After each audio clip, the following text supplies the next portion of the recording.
The Moravian Church finds its beginning in Jan Hus, who is sometimes referred to as the first Protestant reformer. He lived before Luther, Calvin, and Zwingli, and was a Roman Catholic priest who sought to see changes to certain doctrines. He was burned at the stake in 1415. Hus had lived in what was called Bohemia, now in the Czech Republic, and his homeland became a stronghold of Hussite beliefs, along with nearby Moravia, another part of the modern Czech Republic. From this regional connection, these Hussite followers became known as Moravians, though it is not the official name. In English, their name is Unity of the Brethren, but commonly the Latin name Unitas Fratrum is used. They are identified commonly with their church emblem, the Agnus Dei, meaning Lamb of God.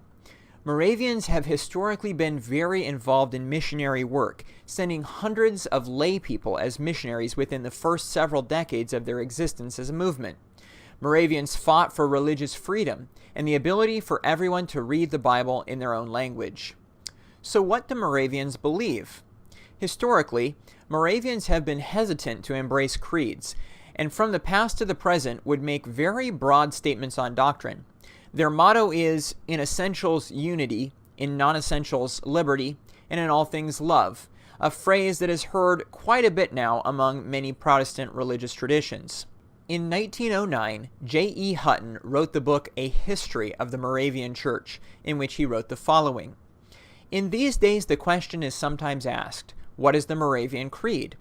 The answer is that they have no creed, apart from Holy Scripture.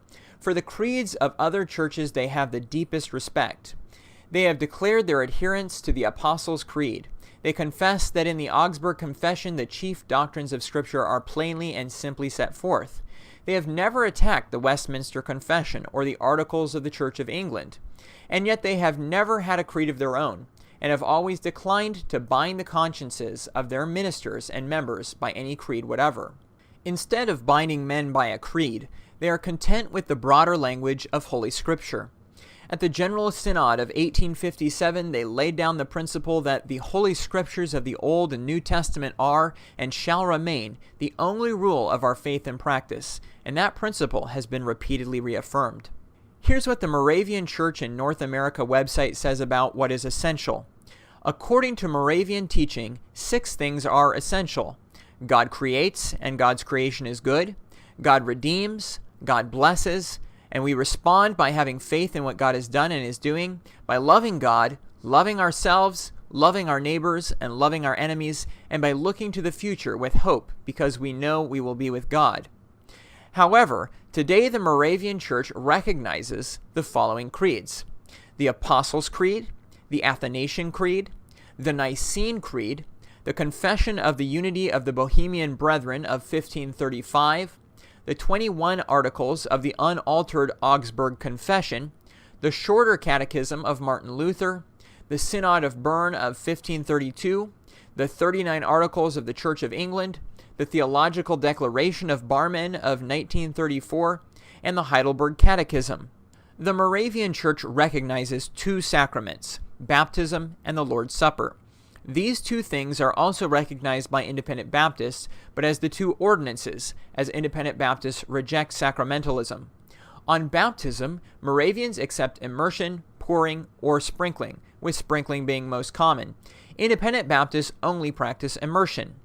Moravians practice infant baptism, while Independent Baptists practice believers' baptism only. The Moravian Church says this about baptism.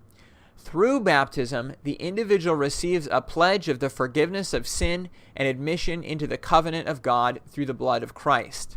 This statement, similar to the Augsburg Confession, connects forgiveness of sin and salvation to baptism, which is rejected by Independent Baptists who view salvation as by faith alone, which provides remission of sins and baptism only to follow. The Moravian Church allows different positions on the presence of Christ in the communion elements. The Moravian Church in North America website says the following. Through the centuries, there has been much discussion about Christ's presence in the Holy Communion and how this presence is related to the physical elements, bread and wine, used in the sacrament.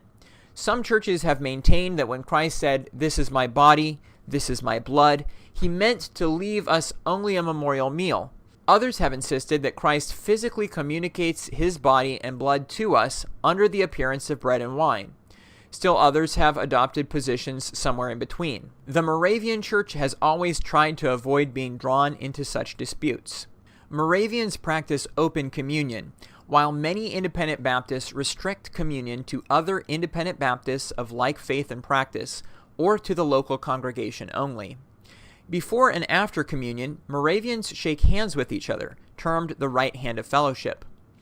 The Moravian view of communion as a sacrament is shown in the answer to the question, what benefits does the worshiper receive, which is answered in this way.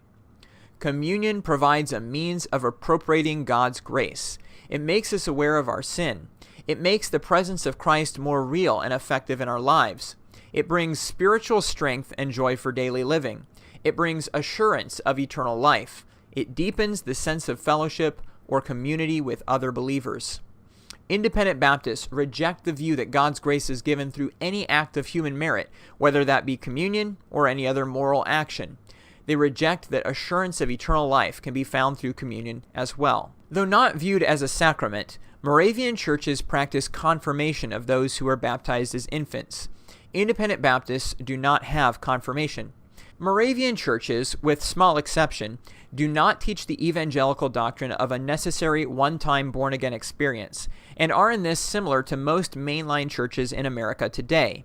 Because of this, they also do not hold to a doctrine of eternal security, which most independent Baptists do. Additionally, unlike independent Baptists, Moravians are not committed to a doctrine of biblical inerrancy.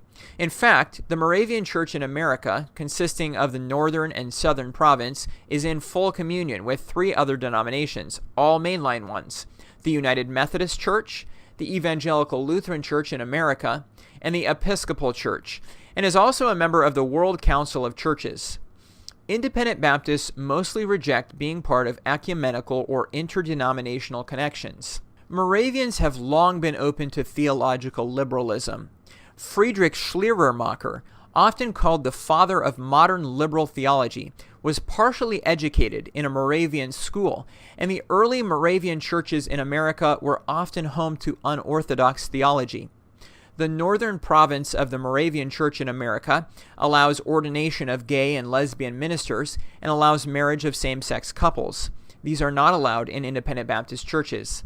The Moravian Church is not opposed to women as ministers or bishops, while independent Baptists only allow men to serve as pastors. The Moravian Church has an Episcopal-style denominational polity that consists of provinces which send delegates to the Unity Synod every 7 years. Within the provinces are synods that elect bishops and oversee the congregations. The Moravian Church claims apostolic succession, as early bishops were consecrated by a Waldensian bishop who had been ordained by a Roman Catholic bishop. Independent Baptists reject a succession of bishops. Some churches hold to no succession at all, with right doctrine being the mark of a church's legitimacy, while other independent Baptist churches believe in the necessity of and the history of a Baptist church succession, where Baptist churches come from other Baptist churches with a line back to the apostles. Moravian churches practice the love feast, which is separate entirely from communion. The Moravian Church in North America website explains this practice. The love feast is primarily a song service opened with prayer. Often there is no address. The hymns and the ode or order of service furnish the subject matter for devotional thoughts. If many visitors are present, the presiding minister often says a few words explaining the purpose of the service just before the congregation partakes of the bun and coffee or whatever is served. On special occasions, an address may be added, giving opportunity to remind the congregation of the history of the anniversary or the deeper import of the day. There is no rule as to the food to be offered, except that it be very simple and easily distributed. The drink may be coffee, tea, or lemonade, fully prepared in advance so that it may be served very quietly and without interruption of the singing. Usually mugs are used, which may be passed from hand to hand along a pew from a tray brought along the aisle. A slightly sweetened bun, which can be served in baskets passed along the pews, is a convenient form of bread. Usually, men handle the trays of mugs and women the baskets of buns. While the congregation partakes, the choir sings an anthem. Later, the mugs are quietly gathered and removed. The food service is not consecrated, as in the communion. Children and members of any denomination may partake. There are many services during the year at which a love feast is appropriate, such as the festivals of the church year, the anniversary days of the Moravian Church, the anniversary day of a congregation, a missionary occasion, any day, in fact, on which there is a desire to stress the headship of the Lord and the oneness and fellowship of his followers. There are only about 60,000 members of the Moravian Church in North America, and worldwide they number a bit over 1.1 million. For more comparisons of Independent Baptists to other denominations, please view the rest of the videos here on the Ready to Harvest channel.